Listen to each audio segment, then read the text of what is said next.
परिषदीय विद्यालय के छात्र छात्राओं को मार्च तक स्मार्ट क्लासरूम में पढ़ाई की सुविधा मिलेगी। सरकारी स्कूलों में निजी विद्यालयों की तर्ज पर कैंटीन, पुस्तकालय और कंप्यूटर रूम जैसी सुविधाएं दी जाएंगी। कुछ प्राथमिक विद्यालयों में स्मार्ट क्लासेस चल रही हैं। साथ ही 2023 में सभी विद्यालयों में स्मार्ट क्लासेस लगेंगी। विद्यालय जीर्णोद्धार और स्मार्ट क्लासेस का निर्माण वर्ष 2021 से चल रहा है, जो 2023 के मार्च माह तक पूरा होना है। विद्यालयों की बनावट भी निजी स्कूलों की तर्ज पर ही होगी। जिले में 1408 परिषदीय विद्यालय हैं और इसमें से 876 प्राथमिक, 232 उच्च प्राथमिक और 300 कंपोजिट विद्यालय हैं, जिनका कायाकल्प किया जाना है। इन विद्यालयों में पढ़ने वाले छात्र छात्राओं की संख्या 1,66,862 है। परिषदीय विद्यालयों में सीमित संसाधन होने की वजह से बच्चों की पढ़ाई प्रभावित होती आ रही है। अब स्कूल का कायाकल्प हो जाने के बाद जहां स्कूलों की सूरत बदलेगी, तो वहीं सरकारी स्कूल की शिक्षा की गुणवत्ता में भी सुधार आएगा। जितने भी हमारे जर्जर स्कूल हैं, बड़ी बताते हुए बड़ा अच्छा लग रहा है कि पहली बार विभागों ने इसमें हमें संज्ञान लिया है। और हमको जो हमारे पहले विद्यालय थे, 35 विद्यालयों की हम लोगों ने डिमांड करी थी जर्जर स्कूलों की, उनकी धनराशि 5,69,00,000 रुपये हमें प्राप्त हो गई है। हम लोगों ने जिलाधिकारी महोदय के माध्यम से RED संस्था को नामित भी करा दिया है और उसको पहली किस्त हम लोगों ने हस्तांतरित कर दी है और टेंडर भी जो है प्लेस हो गए हैं। बहुत जल्दी उस पर हम लोग काम करा लेंगे। इसके अलावा हमारे 13 विद्यालयों की धनराशि हमको और मिली थी।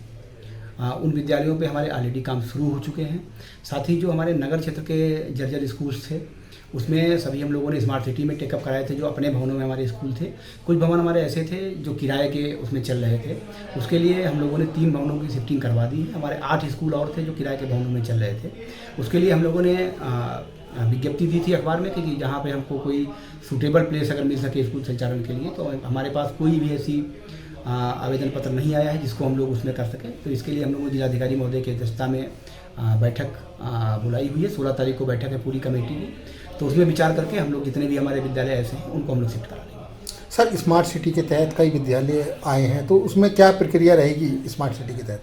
स्मार्ट सिटी के तहत हमारे नगर क्षेत्र के जितने भी विद्यालय हमारे खुद के भवनों में चल रहे थे, वो सभी हम लोगों ने उसमें ले लिए थे और लगभग 90 करोड़ से ज़्यादा का प्रोजेक्ट बना करके हम लोग विद्यालयों का रिनोवेशन करा रहे हैं। चूँकि आप यहाँ से जुड़े हुए हैं तो आप खुद ही देख रहे होंगे कि विद्यालय कितने अच्छे तरीके से वो बनाए जा रहे हैं।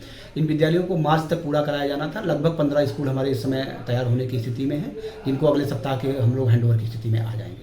सर, क्या क्या स्मार्ट सिटी के तहत विद्यालयों में सुविधा दी जाएगी बच्चों को? स्मार्ट सिटी के तहत जैसा कि हमारे 19 पैरामीटर्स थे, तो 19 पैरामीटर्स पे तो हमारे विद्यालय वो संतृप्त हो ही रहे हैं। इसके अलावा उससे बढ़कर जो है हम लोगों के यहाँ सभी उसमें क्लासों में जो है हमारी स्मार्ट क्लास होंगी। इसके अलावा सभी में हमारे RO सिस्टम है, सभी में हमारे CCTV लगाए जा रहे हैं, CC में हमारे सभी में एड्रेसिंग सिस्टम लगाया जा रहा है, सभी में सोलर सिस्टम लगाया जा रहा है। कुल मिलाकर के जो हमारे विद्यालय हैं, जैसे कि प्राइवेट स्कूल्स में सुविधाएं होती हैं, उससे अच्छी सुविधाएं विद्यालयों में ले जा रही हैं। कब तक सर ये प्रक्रिया पूरी होगी? जैसा मैंने पहले कहा कि मार्च तक हमारे सभी ये विद्यालय हैंडओवर होने की स्थिति में हो जाएंगे। अभी तक लगभग 15 स्कूल ऐसे हैं जो 1 सप्ताह के अंदर हैंडओवर होने की स्थिति में हैं। Thank you.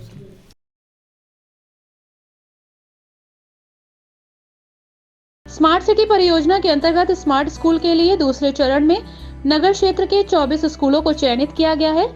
नगर के चयनित 24 स्कूलों में कुल मिलाकर 85 स्मार्ट क्लास का निर्माण, जिसमें स्मार्ट टीवी, CCTV कैमरे, बच्चों की हाजिरी के लिए बायोमेट्रिक मशीन और डिजिटल सामग्री दी जाएगी, जिससे बच्चे इसे रोचक ढंग से सीख सकें।